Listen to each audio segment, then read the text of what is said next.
Assalamualaikum warahmatullahi wabarakatuh. Annyeong aseo.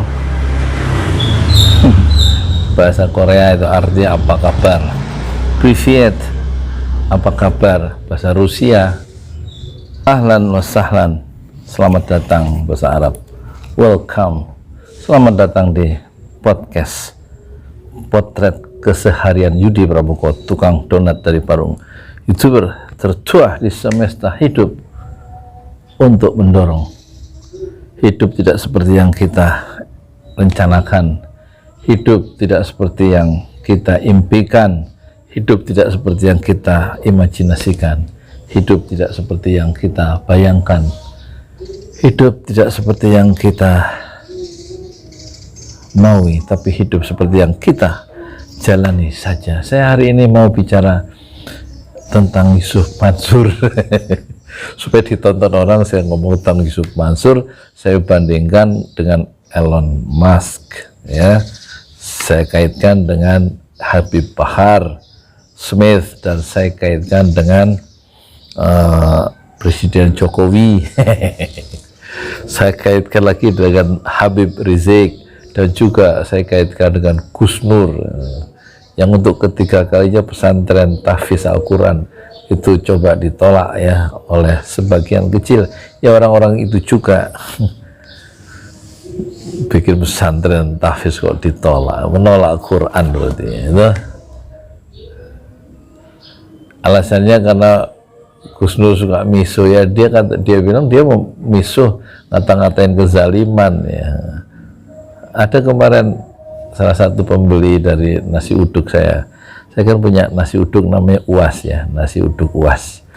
UAS itu Ustadz, bukan Ustadz Abdul Somad, tapi uduk ambil sendiri. Dia bilang gini, saya benci katanya dengan dua orang, yaitu Gus Nur dan Habib Rizik. Ini Habib Riziknya, karena katanya Gus Nur itu suka misuh. Dia lupa, harusnya banyak yang harus dia benci di Indonesia ini. Koruptor itu loh, atau keputusan politik yang salah sehingga mengakibatkan jutaan orang banyak menderita itu loh, atau tambah susah, itu harus yang dibenci. Soal misuh kan nggak semua orang juga sempurna, ya kan? Yang nggak suka dengan Gus Dur itu emang dia malaikat.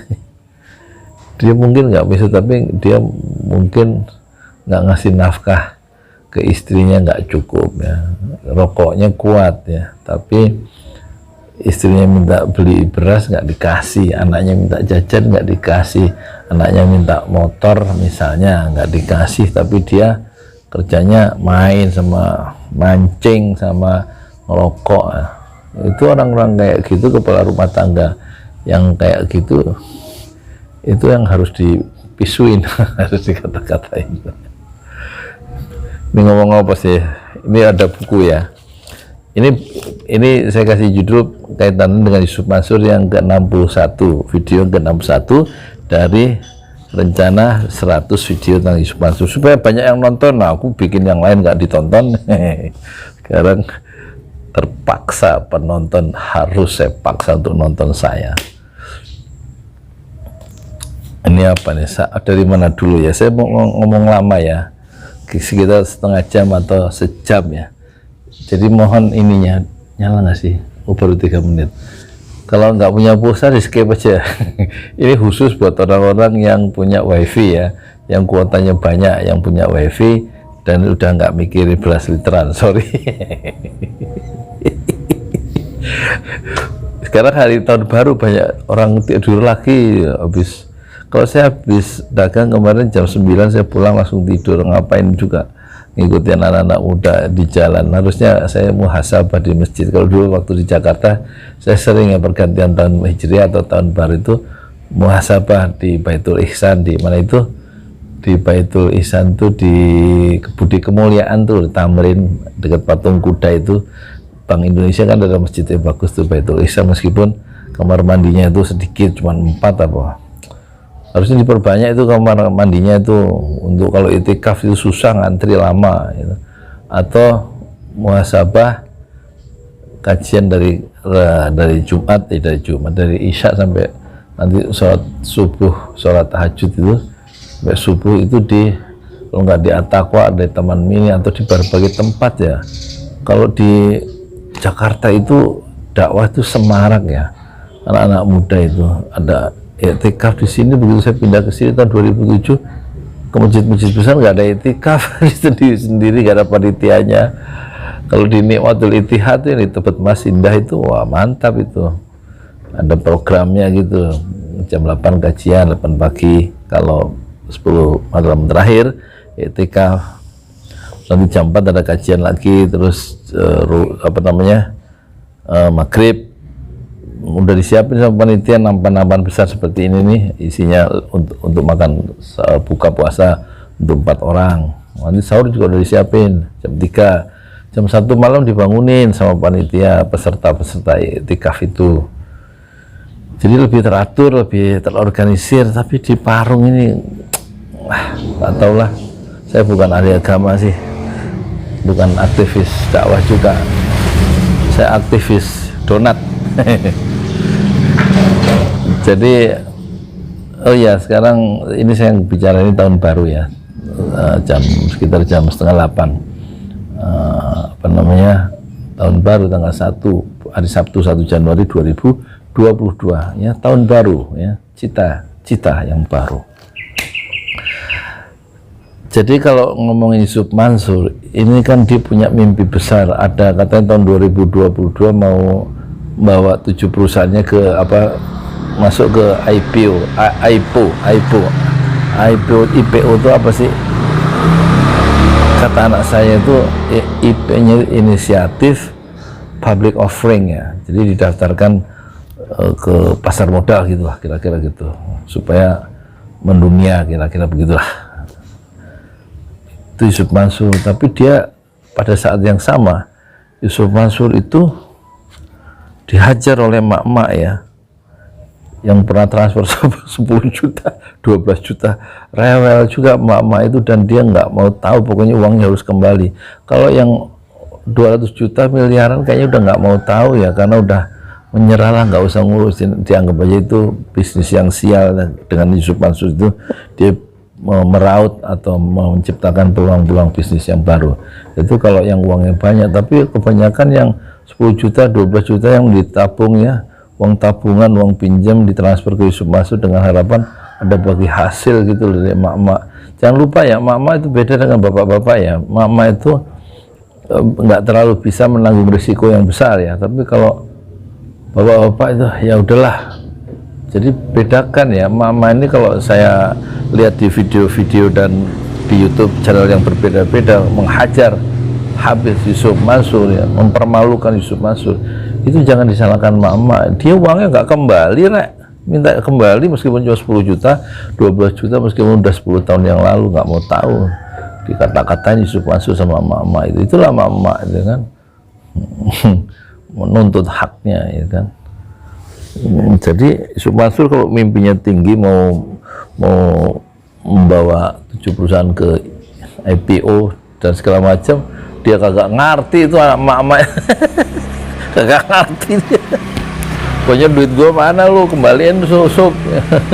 Kira-kira udah dikata-kata, ngomongnya udah nggak pakai ustadz lagi, udah nggak ada ikram, nggak ada kemuliaan lagi. Yusuf Mansur di mata emak-emak yang kecewa, yang hatinya terluka karena uangnya itu nggak kembali ya kan. Dan susah juga itu mintanya kan. Nggak perlu, pokoknya uang gua mana nih, kembaliin. Pakai bukti segala macam, bukti transfer mana gua tahu, kira-kira gitu. Pokoknya ini sertifikatnya gua ada, ini sertifikat yang ditandatangani Yusuf Mansur, itu sertifikat. Bisa nunjukin, dia masih ditanya bukti transfer, yang hilang lah, udah 10 tahun. Ya kan? Jadi udah antum kembaliin cepet dah. Pusing saya dengerin juga itu video-video itu, kasihan mama itu, bukan apa-apa. Akhirat urusan itu bahaya tuh. Ente sih bisa ngomong ya, kecil tuh persoalan, cuma 10 juta, 20 juta. Di akhirat bahaya tuh, soal utang itu ente jangan anggap kecil tuh. Itu marah nih saya nih. Belain mama sekali-sekali kan. Terus kita kaitkanlah sekarang dengan Elon Musk ya, Elon Musk. Oh ya, soal investasi ini saya punya buku nih. Pengarangnya Benjamin Graham. Judulnya The Intelligent Investor. Ini buku Benjamin Graham ini yang dibaca ya, buku wajib dari bacaannya si Warren Buffett ya. Warren Buffett itu orang paling kaya di dunia dan dia investor yang paling sukses di dunia ya. Kerjanya investasi aja. Kayak yang sekarang mau diikuti sama Yusuf Mansur. Ini kata, bila seumur hidup Anda hanya ingin membaca satu buku tentang investasi, inilah bukunya. The Investor. Saya beli tahun berapa ini? Senin 18 Februari 2019, berarti 3 tahun yang lalu nih, Parung ya kan, harganya berapa? 50.000, tebelnya 806 halaman. Saya baca nih investasi.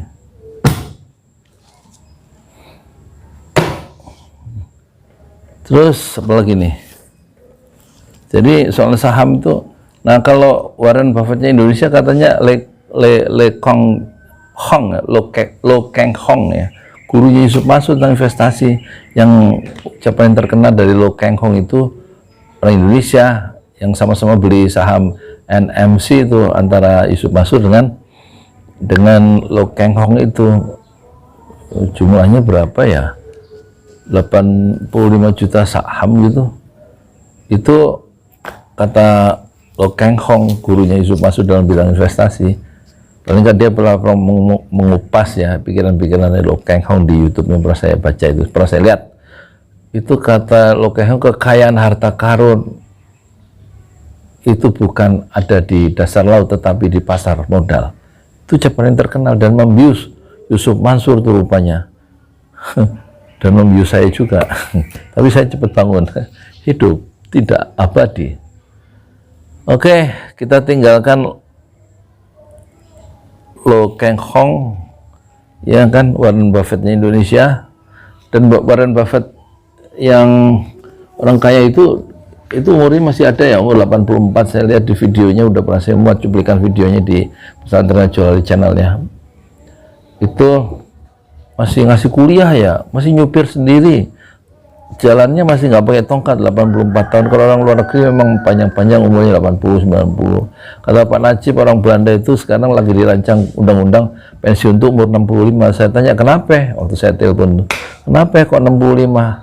Pensiun lama amat. Di Indonesia kan 50 ya, kalau guru itu non fungsional tuh 60 sekarang ya. Karena di Belanda itu orang Belanda umurnya panjang-panjang, 80, 90 tahun. Kalau di Indonesia kan cepet mati karena tiap hari cari duit, stres. Terus kalau kata teman yang di Ottawa di Kanada, iya di Kanada juga orang-orang panjang-panjang umurnya 80, 90. Terus kata Pak Haikal yang pernah ke orang Melbourne penonton Sanjo Lali, pernah ke rumah orang Tebet tapi anaknya 2 sekolah di sana, dia cari kerja di Melbourne. Itu kita keluar rumah, masuk ke kantor, ke tempat usaha itu langsung ke sana gitu. Terplanning hidup itu, bayar BPJS gitu, asuransi kesehatan setahun, kalau sakit masuk, terus karirnya tuh tahun ini begini, pensiun segini. Tertata hidup itu, terplanning. Kalau orang Indonesia kalau keluar rumah nggak langsung ke kantor tapi bisa bolak-balik, nggak jelas hidupnya. Makanya banyak orang mati muda di Indonesia karena stres dan mati dalam keadaan miskin. Termasuk saya. Alhamdulillah umur saya panjang, 60 tahun 4 bulan. Oh, terus ini ada metode Syafi'i. Ini saya baca buku asal ini, ngambil buku asal ngacak aja untuk menarik perhatian penonton sampai buku terakhir itu apa isinya itu kan, supaya nanti dia nggak men-skip ya, kecuali yang nggak punya pulsa. Metode Imam Syafi'i. Jadi di buku tentang karangan Abu Ya'la Qurnai DLC, metode Asy-Syafi'i, cara praktis baca Quran. Ini saya lagi belajar tahsin ya di Rumah Cinta Quran di Beranbir ini. Pemiliknya pengusaha, bukan pengusaha, advokat pembela muslim tuh. Siapa sih? Hendra Tama. Siapa sih? Masya Allah. Hendra Mahendra Data bikin jaringan Rumah Cinta Quran.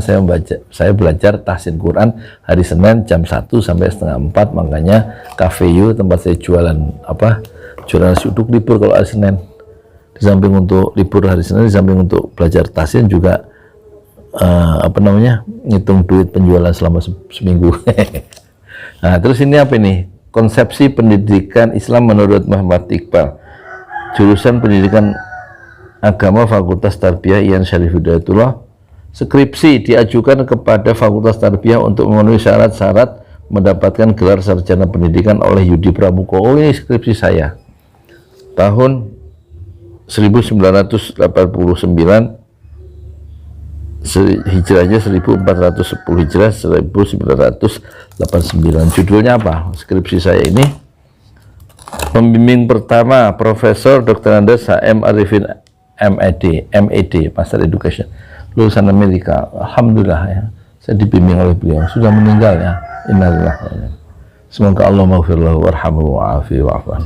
Terus pembimbing kedua Dr. Andes Suparjo MA, ini juga meninggal, pembimbing saya S2 ini. Meninggal usia muda ya, usia 50 kalau nggak salah.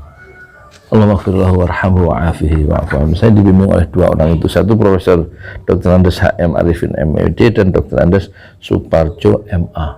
Saya sudah ke rumahnya di Kompleks Dosen UIN. Terus sidang munakosyah, sidang mempertahankan skripsi ini. Ketua merangkap anggota Dr. Andes Haji Muhsin Idam, Sekretaris merangkap anggota Dr. Andes Ihsanuddin Ilyas. Ihsanuddin Ilyas ini kader dari Buya Hamka ya dulu. Terus anggota Profesor Dr. Andes HM Arifin MAD. Ini semua sudah ditanda tangan ini ya.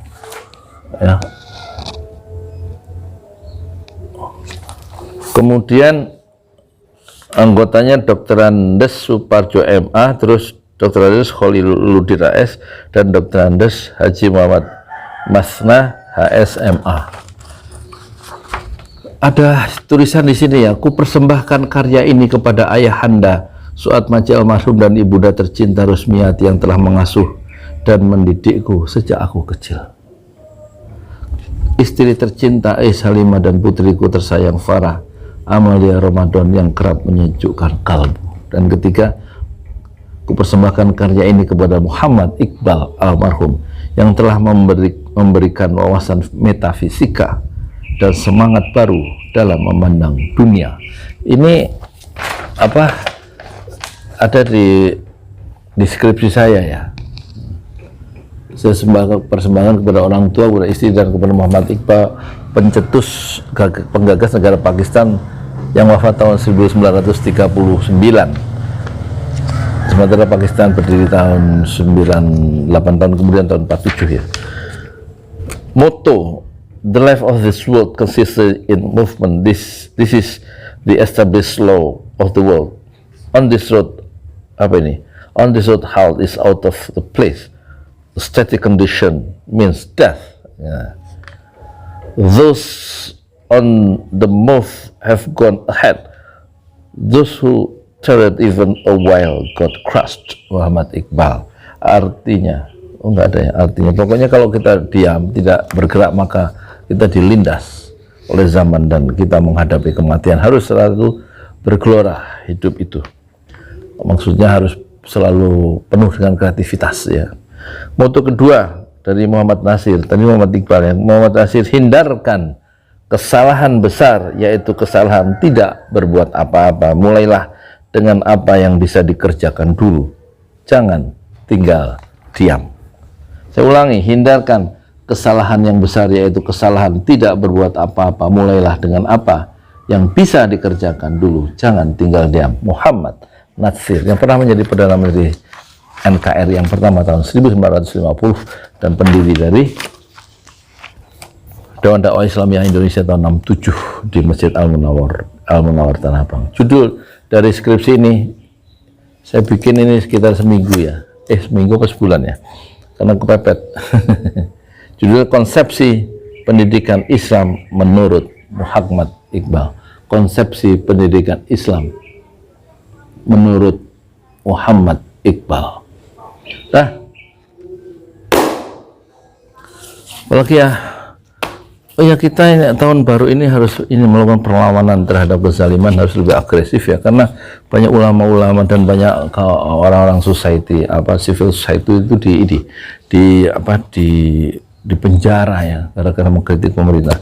Itu harus dilawan ya, termasuk buzzer-buzzer itu, jangan diemin itu, karena kebatilan dan kezaliman itu tidak ada hakikatnya. Kalau kebenaran itu datang, terbakar, musnah kezaliman dan kebatilan itu. Jadi jangan tinggal diam, hindarkan kesalahan besar, yaitu kesalahan tidak berbuat apa-apa. Kerjakanlah apa yang bisa dikerjakan lebih dulu, jangan tinggal diam. Dan waktu Muhammad Nasir itu bicara di depan ulama se-Banten tahun 71, ada brosur kecil yang diterbitkan oleh Fajar Shodiq di Dewan Dakwah itu. Muhammad Nasir berkata, satu-satunya cara supaya kemungkaran atau kebatilan itu menang, kalau kita berdiam diri saja. Kalau pengen kemungkaran itu menang, kebatilan itu menang, dan kebenaran hancur, maka kita melihat kemungkaran itu lebih baik berdiam diri saja, nggak ngapa-ngapain. Terus ini ada Minhus Sunniyah, ini saya ngaji kitab ya, Minhus Sunniyah, kitab tinggi ini, tasawuf ya.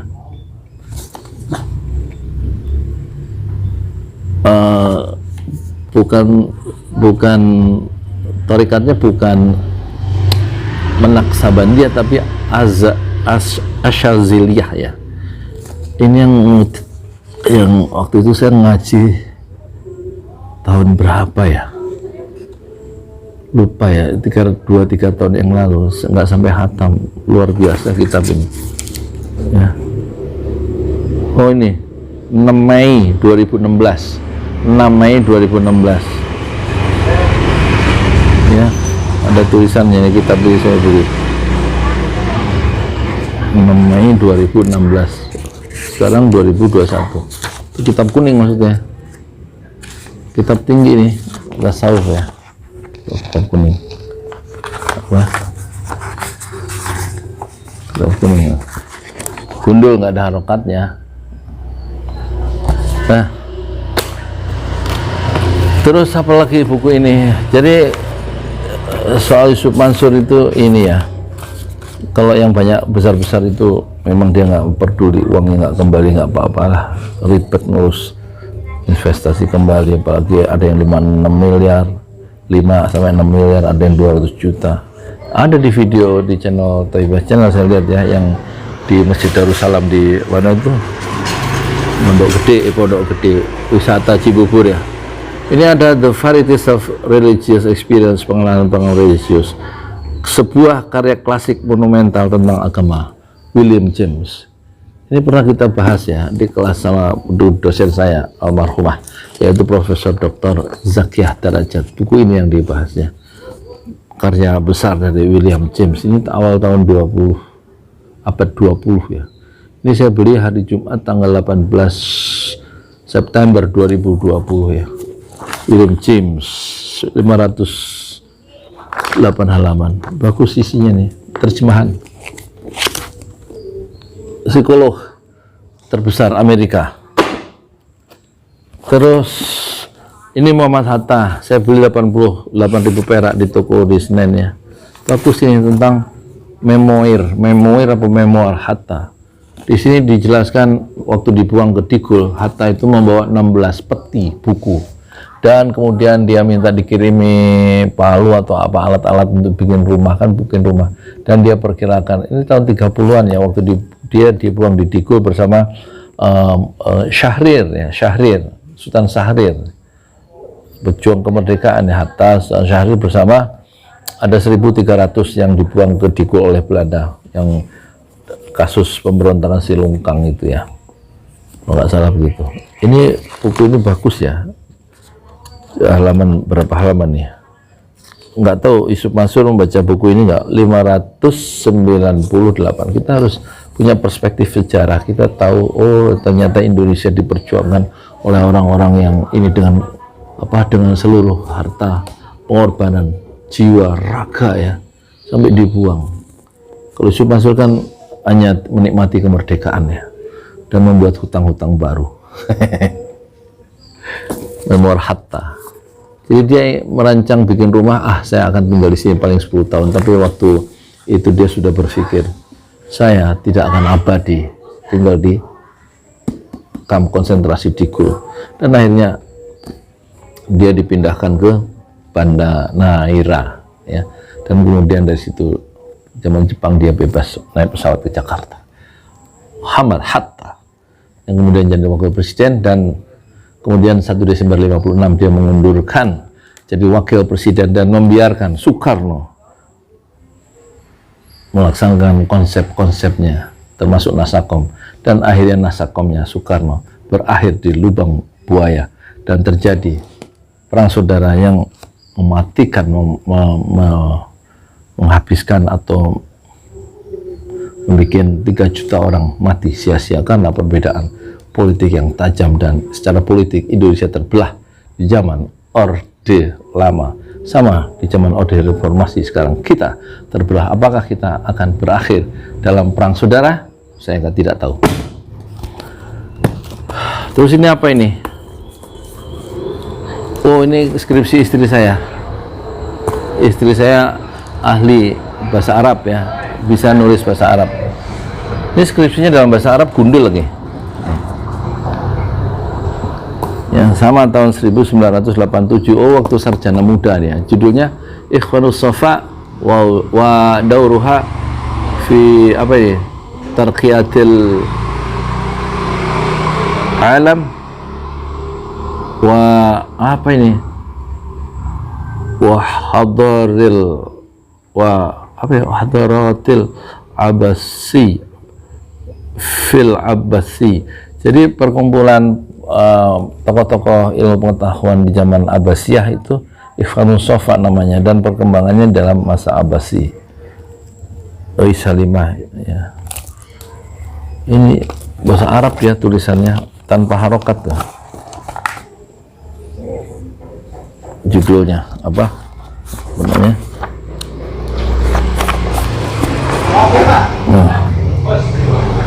Skripsi untuk mencapai gelar sarjana muda. Habis itu dilanjutkan 2 tahun lagi. Setelah dia sarjana muda, 2 tahun setelah sarjana muda kita menikah, dan 2 tahun lagi kemudian kita dikaruniai Allah seorang anak, ya, yang sekarang umur 32 tahun, anak pertama itu. Jadi kita semester 6 menikah, ya, dengan izin Allah, dan kemudian selesai dua-duanya menjadi sarjana di Universitas Islam Negeri Syarif Hidayatullah Jakarta. Ya, itulah segera catatan hidup saya. Oh ya, sekarang ini Elon Musk, ya. Kita ribut di Indonesia tentang Yusuf Mansur, ya. Padahal di luar negeri Elon Musk itu baru dinobatkan oleh majalah Time sebagai bukan man, sekarang diganti Person of the Year. Orang yang dianggap berjasa dan mempengaruhi dunia, Elon Musk. Dia bisa bikin roket, mengalahkan badan antariksa NASA Amerika, ya. Bisa bikin roket menembus ruang angkasa. Terus roket itu tidak hancur, tapi dia turun lagi dengan pantat yang sama. Saya lihat di videonya. SpaceX namanya roketnya. Dia bukan orang pemerintah, dia memiliki perusahaan sendiri, ya, SpaceX, ya. Bisa bikin roket. Terus kemudian dia menciptakan mobil yang ramah lingkungan, ya ini mobil listrik Tesla ini. Elon Musk luar biasa. Ini ditulis oleh Asri Vance, bahasa Inggris ini, ya. Bahasa Inggris. Riwayat hidup suksesan apa? Saya beli 29 Januari 2019, 2 tahun yang lalu. Sekarang 2020, 2 tahun yang lalu. Elon Musk, bagus ini buku ini. Kita masih ngurusin presiden 3 periode, nggak ada pilkada, penunjukan pemimpin tanpa legitimasi dengan jabatan PLT di tingkat kepala daerah di seluruh Indonesia. Dan kita masih merampok uang dengan cara dibalik undang-undang, dibalik peraturan yang dibikin sendiri. DPR hanya menjadi stempel, ya kan? karena koalisi gemuk udah 82% di parlemen, gimana bisa DPR itu legislator itu mengawasi eksekutif ya, udah terkooptasi DPR itu, suara Demokrat dan suara PKS itu hampir-hampir tidak berguna kalau ada voting, selalu kalah dalam pengambilan keputusan. Dan itulah apalagi presiden threshold yang 20% yang sekarang diperjuangkan oleh civil society, termasuk Refli Harun, Rizal Ramli, Rocky Gerung dan lain-lain, itu untuk membuat satu kesetaraan di dalam pencalonan calon presiden tahun 2024 dengan dituntut ke MA supaya presiden threshold itu menjadi 0%. Sebenarnya nggak ada gitu maunya, tapi supaya lebih keren kata Rocky Gerung, ya dikasih nama presiden threshold itu 0%, jadi orang punya start yang sama. Kalau 20% berarti orang yang nggak punya partai, nggak punya suara, nggak bisa mencalonkan diri sebagai presiden kecuali calon itu sudah ditentukan oleh oligarki. Kira-kira presiden threshold 20% itu ya itu sama dengan menghina demokrasi, karena menghina demokrasi. Apalagi kalau MK itu tidak bisa meloloskan menjadi membatalkan 20% presiden threshold, berarti MK itu ya tidak menuntun demokrasi ya, memperteguh oligarki. Terus 10 jurus dasar hafal Quran. Nah ini Yusuf masukkan soal Quran ya. Saya juga ingin ya hafal Quran tahun 2020. Mau pengen hafal Quran. Ini buku ini saya beli udah lama ini. Tahun berapa ya? Udah lama. Kayaknya 4 tahun yang lalu. Ya. Yudi Pramoko, Selasa 9 Juli 2015. Berarti 5 tahun yang lalu harganya 65.000. Ada tulisan uang terakhir. saya nggak tahu maksudnya uang terakhir. Ini dengan ini saya banyak motivasi ya. 10 jurus dahsyat hafal Quran ya. Penerbitnya mana sih? Kayaknya Jawa Tengah ya. Ini pengalaman dari Nasandri sampai tokoh ustadz dan tulab ya, atau mahasiswa yang menghafal Quran. Ada ini bagus ya. Jangan tinggalkan Al-Quran. Kemudian ini Syekh Umar Ibrahim Fadilo yang dilupakan oleh Yusuf Mansur ini. Dia memperjuangkan e-dinar sebagai alat pembayaran digital menggantikan mata uang dolar dan asing yang lainnya. Bagaimana dinar emas Islam itu menjadi percaya. Ini diperjuangkan oleh pemikir semacam Ibrahim Fadilo ya, seorang ekonom ahli keuangan dari Muslim dari Spanyol. Ini tidak pernah disinggung oleh Yusuf Mansur kecuali dia hanya mengagung-agungkan Lo Keng Hong.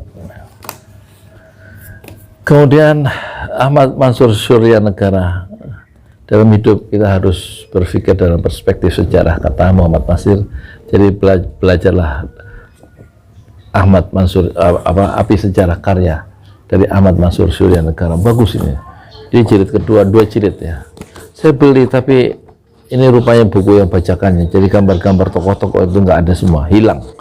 Karena ini rupanya buku bacakan ya. Lihatin, Hasyim Asy'ari dan Kiai Abbas ya, gambarnya jelek, nggak bagus. Kalau aslinya mungkin bagus ya. Sementara Pembela Tanah Air peta gambarnya nggak bagus ya. Saya beli 2 jilid ya. 2 April 2019. Quran itu isinya 70% adalah sejarah. Belajarlah dari sejarah perjuangan orang-orang hebat. Belajarlah dari sejarah perjuangan Habib Rizik. Belajarlah dari sejarah perjuangan Habib Bahar. Terus ini yang terakhir apa ya? Pak Zikir Pagi dan Petang yang selalu saya baca ya, dari karya Syekh Said bin Ali bin Wahab Al-Khatib. Banyak ini, salah satunya ini Zikir Pagi dan Petang, ada terjemahannya ya, bacalah. Dan yang terakhir ini Reid Hoffman, Blitzscaling, bagaimana sebuah startup pemula bisnis itu kemudian bisa mengembangkan skala bisnisnya pada tingkat dunia hanya dalam beberapa waktu. saja, beberapa tahun saja, nggak sampai puluhan tahun. The lightning fast path to building massively valuable companies, ya, jalan yang jalan yang paling cepat, yang paling lightning, ya, yang bercahaya untuk membangun perusahaan yang bernilai secara masif, ya, to building massively valuable companies, ya. Reid Hoffman ini adalah pendiri dari LinkedIn, yang kemudian LinkedIn itu dibeli oleh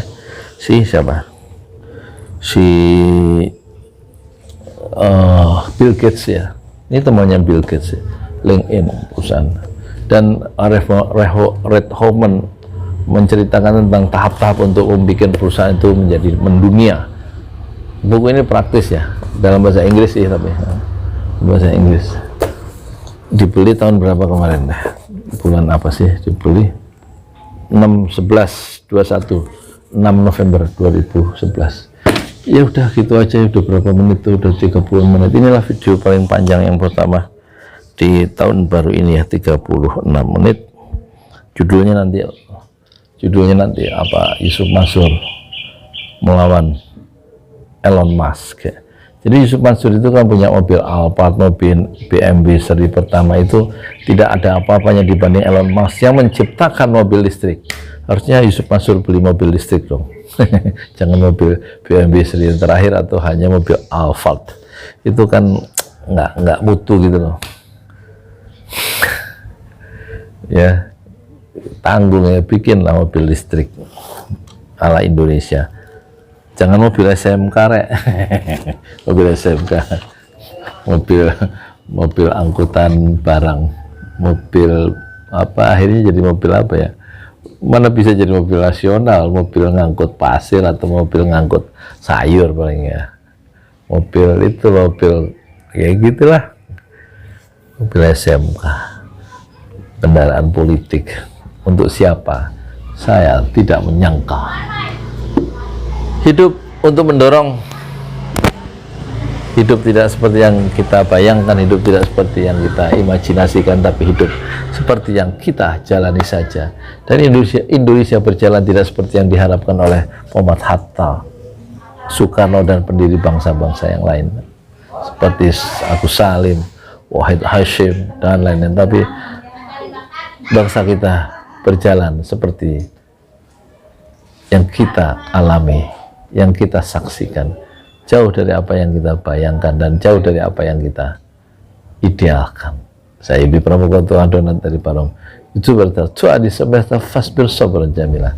Bersabarlah dengan kesabaran yang indah. Terakhir ini Habib Rizik berkata, hidup berjuang itu penuh fitnah. Maka kukuhkanlah hati agar tidak mudah patah, agar tetap istiqomah fi sabilillah. Assalamualaikum warahmatullahi wabarakatuh.